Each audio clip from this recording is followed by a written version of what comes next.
You were told she died.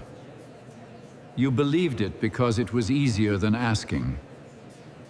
He walked into the party as a joke. He walked out as the only honest person in the room. And the man who invited him did not sleep for 3 days after. Ashton Drake was 45 years old and had never lost a negotiation. That was the story he told himself. The truth was more expensive. His name appeared on towers and waterfront developments. Every detail of every room he entered was controlled, except the one thing that mattered. You have got that look again. The one that means you are about to do something nobody asked you to do. His eyes had moved toward the front gate. Beyond the iron frame, under a dim streetlight, an old man stood holding a small cardboard sign, not waving, not calling out, just standing, patient, like someone who had been waiting for a very long time. Well, that is interesting. You thinking what I am thinking? Bring him in. Seat him at a center table. Say nothing. Just watch what happens. Within minutes, security walked the old man up the driveway. They gave him clean clothes that did not quite fit. None of it hid where he came from. That was the point. When the old man entered the ballroom, the room did not stop. Not at first. But one by one, heads turned. Conversations lowered. Someone shifted a chair back. A woman at a nearby table froze with her glass halfway to the mouth. The room was recalibrating around a presence it had not planned for. But the old man did something Ashton did not expect. He sat like he belonged. No nervousness, no fidgeting. He simply sat with both hands resting on the table. He is not nervous. Look at him. He is sitting like he has done this before. Then the old man stood, slowly, calmly. He pushed the chair back and walked toward the front of the room, toward the microphone. Wait. He is going to the microphone. He placed both hands on the podium and said nothing for several seconds. He looked at the room. He looked at the guests. He looked at Ashton. My name is Walter Grimes. I once lived in a house like this one. The name snagged somewhere in the chest like fabric catching a nail. Ashton could not place it, not yet, but something about it was familiar. I believed money revealed character. I was wrong. Money hides it. Take the money away. Then you see the truth. He reached into the coat pocket and pulled out the small cardboard sign. He placed it face down on the podium.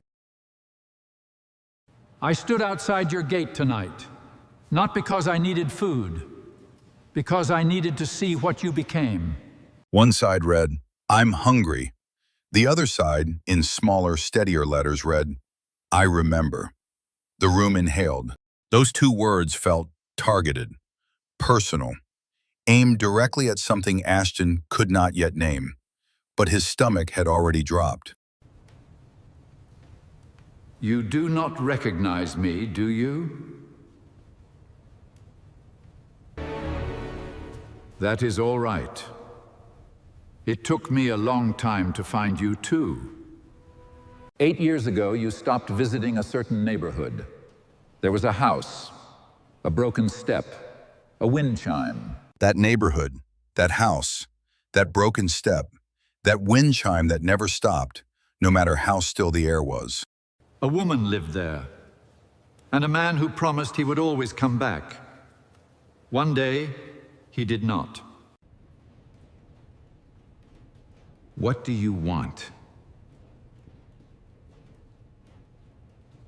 I did not come for money or revenge. I came to finish a story you were never allowed to hear. After you left, she did not disappear. She did not die. Someone in the room gasped. Felix turned sharply, but Ashton did not react outwardly because inwardly, everything had just fractured. His mind was running hard now, connecting things that had never connected.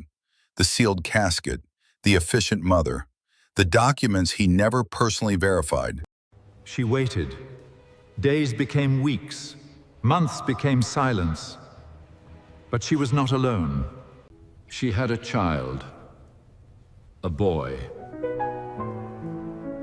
With your eyes. His body had forgotten what to do with what it had just heard. A boy, with his eyes, 8 years old, alive. Your mother told you she was gone. She arranged the funeral, the paperwork, the silence. What she did not tell you was that Petra was alive. Petra found records, transactions routed through companies that did not officially exist, money redirected for years. And who are you? And who are you? 8 years ago, I was your father's business partner. The second shock was bigger than the first. His father's business partner. And everything connected to that era had been sealed and filed by one person. Ingrid, his mother. Your mother erased Petra so you would never go looking. She did not harm her. She erased her. Where is she? Where is she? The same place she has been for 8 years, waiting for you to finally ask that question. He was already moving. He did not remember leaving the room. He remembered the sound of his own breathing and one thought repeating, "She is alive." The city lights blurred past.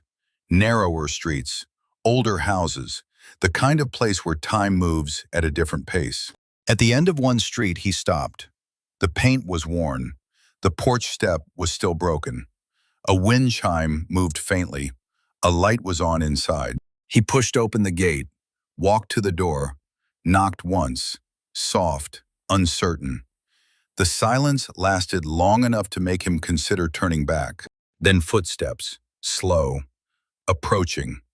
The door opened, and the ground dropped beneath him, because the woman standing there was Petra. You are alive. You are alive.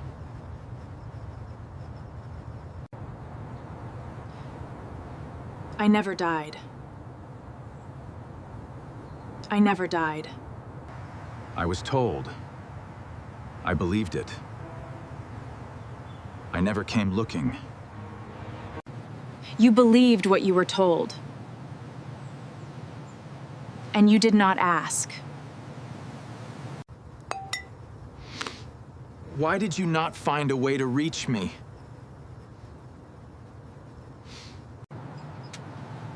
Come back to what? A man who never came looking? If you are going to stand there, at least come inside. The room smelled warm and lived in. It did not feel like abandonment. It felt like a life that had continued without him. And that landed harder than anything. A small figure appeared in the hallway. A boy, 7 years old, watching Ashton with careful eyes that were familiar in a way that collapsed the chest. Mom, who is that? That single word, Mom, hit Ashton somewhere that had not felt anything in years. 8 years of emptiness cracked open in one syllable. What is his name? Leo?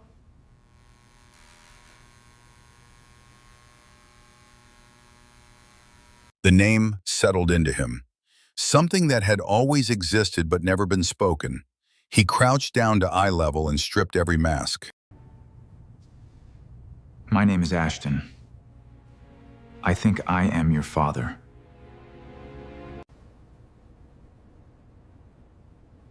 What does that mean? It means he helped bring you into this world.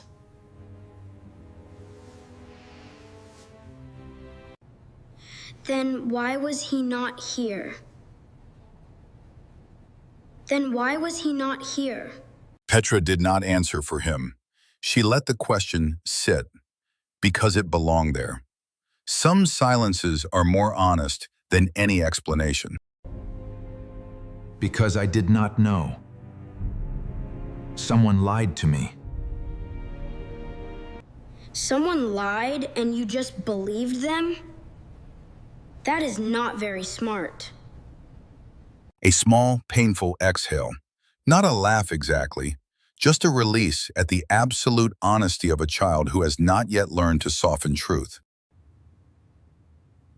You could have looked.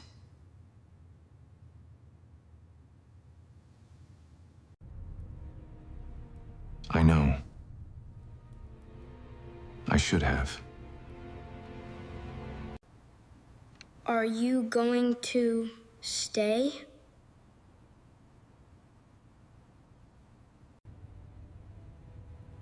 Yes. If you will let me. Leo nodded once, small but real. And in that simplicity, Ashton felt something he had not felt since before the Empire. He felt like a person. He did not sleep. He sat in the small house while Petra and Leo rested and let the night dismantle everything he thought he had built. By early morning, he stood outside with the phone in one hand, staring at a number he had not called in weeks. His mother. Where is her death certificate? Because she is not dead. You do not understand the situation. Come home. We will talk properly. No. I will come to you. And we will talk there. The drive back to the estate was different. Not chaotic, focused. Like everything scattered for years had aligned into a single point. Ingrid was already waiting in the main hall, dressed, composed. She always was. The particular calm of someone who has never been caught off guard. You should not have gone there.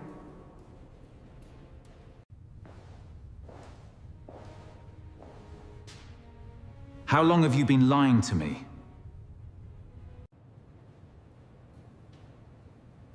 8 years. No denial, no hesitation. 8 years stated like a business decision. And somehow that was the worst version of it. Why?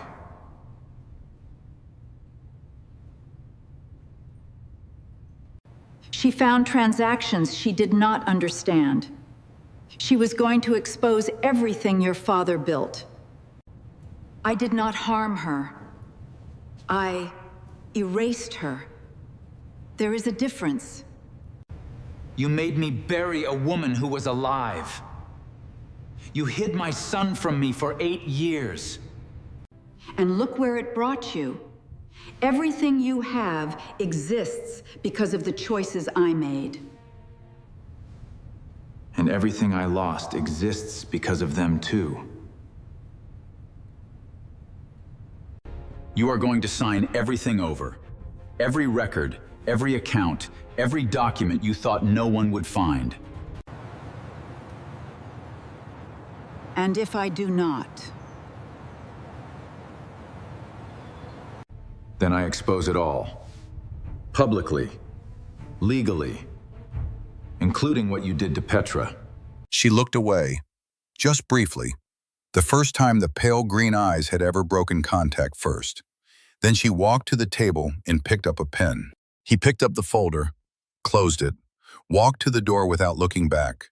Not at the mansion, not at the mother, not at a single thing being left behind. When he stepped inside the small house, Petra was at the table. Leo was drawing. They both looked up. It is over. She signed everything. It is all being corrected. Something in the shoulders lowered. Not completely, but enough to show that something had shifted. A door opened the smallest amount. Does that mean you are staying? Yes. Miosling litter the sem the smart the shot is meeks. But jartring. But if you embark onto a huation that's any cues then versment trans labats for age. Leo nodded once, like that was all the information needed, then went back to the drawing. A house, a car, 3 stick figures standing outside. This does not fix everything. It is going to take time. In that small, warm room, far from the mansion and the estate and everything he had spent 8 years building, something broken finally began to come back together. The neighbor across the fence had watched over Petra and Leo for 8 years without being asked.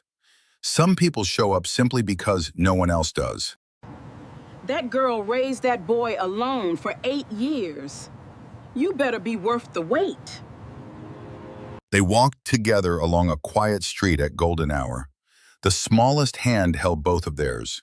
The wind chime was audible in the stillness. He sat on the broken porch step and felt the wind chime move above. For the first time in 8 years, he was exactly where he was supposed to be. The man who walked into that party as a joke turned out to be the only person brave enough to tell the truth. Some truths do not wait for permission. So let me ask you something. If someone you trusted erased the person you loved, how long would it take you to start asking questions? And would you survive the answers? Here is what I carry now. First, believing without questioning is not trust. It is obedience. The difference costs years. Second, the loudest room in the world cannot drown out the voice of a child who asks why you were not there. Third, some truths arrive late. What matters is what you do once they finally arrive. If this story reached something honest inside you tonight, I am glad you stayed. Hit the like button so this reaches someone else who needs to hear it. Subscribe so you never miss the next one. Tell me in the comments, have you ever believed a story without questioning it? And what happened when the truth finally arrived? I read every single one. Share this with someone tonight. Thank you for being here. Thank you for listening all the way through.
Lembro que foi a Ana Citara.